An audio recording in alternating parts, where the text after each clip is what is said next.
дегендей.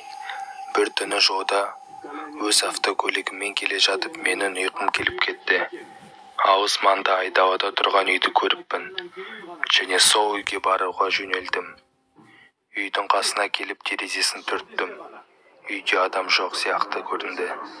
Есікті ашып үйге кірдім. Үйдің іші жып-жылы және тап-таза. Абай ағай, кім бар деп дауыс бердім, бірақ ешкім маған сөз қайтарған жоқ. Бұлай қарағанда үйдің өзі 2 бөлмелі екен.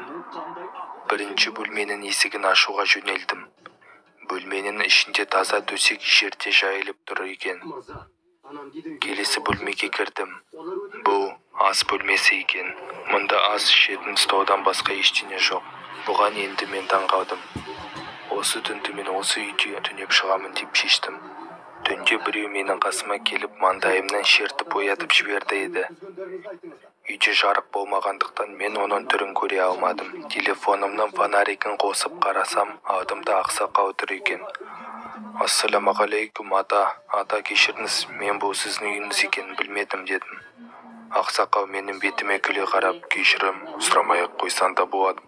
Өйткені бұл үй менің де үйім емес депті. Мен саған ескерту үшін келдім. Бұл үйдің қожайыны шайтан. Мен сенің түнгі сағат 3-ке дейін кетіп қалғаныңды қалаймын. Өйткені 3-тен кейін мұнда шайтан өз иттерімен көңіл көтеруге келеді. Ата, қайдағы шайтан? Мен ондайға сенбеймін. Менің мақсатым тек саған ескерту. Бұл үй сағат 3-тен кейін қалай өзгеретінін өзің көресің. Сау бол деп үйден шығып кетті. Мен бірден сағатқа қарадым.